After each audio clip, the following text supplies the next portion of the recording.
Morning guys, welcome back to my channel Suchi's daily blog. কেমন আছো তোমরা? আমি তো আছি একরকম। সকালবেলায় চলে এসেছি ব্রেকফাস্ট নিয়ে, মানে আমার হাজবেন্ড অফিস বেরোবে, তো সেই কারণে ওর জন্য একটু স্যান্ডউইচ বানিয়ে দিচ্ছি। আর ছেলেটাকেও আজকে স্কুলের টিফিনে স্যান্ডউইচই বানিয়ে দিয়েছি। আর তোমরা তো জানোই তোজবাবুর কালকে পাটা কেটে গিয়েছিল, সেই কারণে ওকে আর আজকে স্কুলে পাঠাইনি। তো এই যে ওর বাবা ওকে ভালো করে ড্রেসিং করে দিয়ে আবারও ব্যান্ডেজটা বেঁধে দিচ্ছে, কেননা অনেকখানি পাটা কেটে গিয়েছিল, তো বেচারা ঠিক মতন হাঁটতেও পারছে না জানো।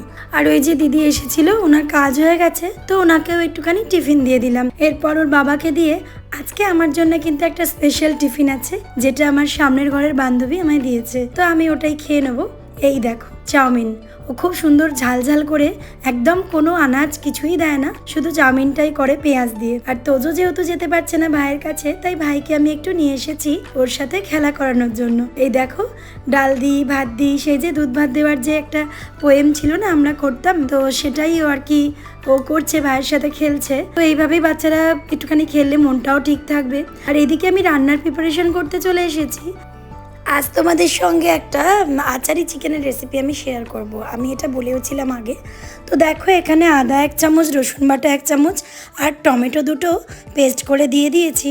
দিয়ে দিলাম 1 চামচ হলুদ গুঁড়ো, 1 চামচ লঙ্কা গুঁড়ো আর একটু কাশ্মীরি মির্চ।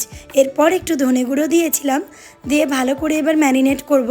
আর এখানে আমি ঘরে একটু টক দই পেতেছিলাম, তো সেটা একটু বাটিতে নিয়ে একটু ফেটিয়ে নিয়েছিলাম, নিয়ে আর এটা দেখো দিয়ে দিচ্ছি। অ্যাকচুয়ালি স্পুন দিয়ে না আমার মনে হয় মাখলে ঠিকঠাক মাখাটা হয় না। আমার নিজস্ব এটা অভিজ্ঞতা, জানি না তোমরা কে কি পছন্দ করো। আমার মনে হয় হাত দিয়ে মাখলেই সুন্দর করে ম্যারিনেশনটা ভালো করা যায়।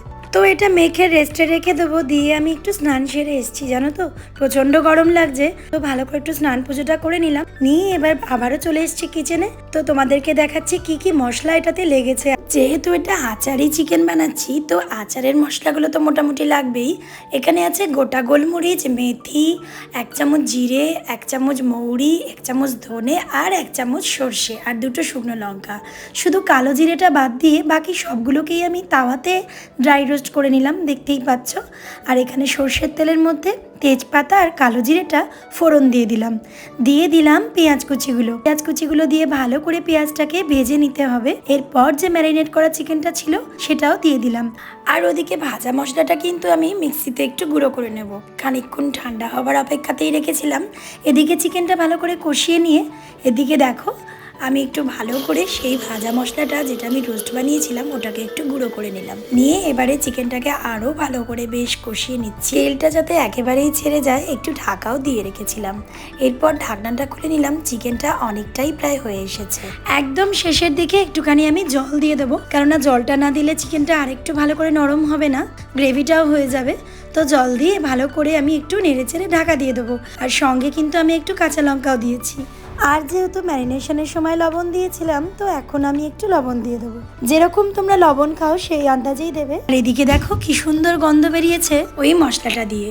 এরপর মশলাটা আমি সবটাই কিন্তু দিয়ে দেবো। লাস্টের দিকে দিলে গন্ধটা একদমই সুন্দর হয়ে যায়। এরপর একটু ঢেকে রাখলাম। আর দেখো আচারি চিকেন আমার কিন্তু রেডি হয়ে গেল। আর এদিকে দেখছি আমার মেজদি এসেছে ইলিশ মাছ রান্না করে নিয়ে। এই যে ইলিশ মাছ দেখছো, বড়দির বাড়িতে মেজদি ভাপা ইলিশ মাইক্রোওভেনে রান্না করে নিয়ে এসেছে আবার আমার বাড়িতে আমাকে দিতে। তো দুপুরবেলা একটু মাছ দিয়ে, বাঙালি তো ভাতটাই খেতে ভালো লাগে, সেই জন্য আর চিকেনটা খেলাম না, ভাত খেয়ে নিলাম। আর এদিকে তোজবাবু দেখো কার্টুন দেখছে। এখন বিকাল হয়ে গেছে, তো আমি একটু ভাবলাম একটু চা খেতে ইচ্ছা করছে আবারও। অ্যাকচুয়ালি এই বিস্কিটগুলোর জন্যই চা খাওয়া। এই যে চায়ের দোকানের এই সুজি বিস্কিট আমার কিন্তু খুব ভালো লাগে। আর মেজদি চলে গেছে বড়দির বাড়ি, আবার মেজদির ছেলে অফিস তোজোকে দেখার জন্য একটু এসেছে। আর এদিকে ছোট পুচকুটাকে আবারও নিয়ে এসেছি। আর বড় ছেলেটাকে স্যার পড়াতে এসেছে, তাই একটু শরবত করে দিলাম। ওর বাবা অফিস থেকে ফিরেই জামা কাপড়গুলো ভাঁজ করে দিয়ে আমাকে অনেকটা হেল্প করছে। আর ওর বাবাকে তার সাথে ডিনারটাও আমি দিয়ে দিলাম। চিকেন দিয়ে বললো একটু ভাতই খাবো। আর এদিকে বাবা আর ছেলে বসেছে উনো কার্ড খেলতে, জানো তো। আর আমি ওদিকে ভাবলাম ওই আচারি চিকেনের সঙ্গে কিন্তু রুটি যেমন ভালো লাগে, সেরকম লাচ্ছা পরোটাও কিন্তু মন্দ লাগে না। অতটা হয়তো রেস্টুরেন্ট স্টাইলে করতে পারি না, কিন্তু চেষ্টা করেছি করার। ওর বাবাকেও বলেছি যতই ভাত খাও একটা লাচ্ছা পরোটা তোমাকেও খেতে হবে, খেতে কিন্তু মন্দ হয়নি। তো আজকের ব্লগটা এখানেই রাখছি বন্ধুরা। সবাই খুব ভালো থেকো, সুস্থ থেকো। আবারও দেখা হচ্ছে তোমাদের সঙ্গে আমার নেক্সট ব্লগে। টাটা।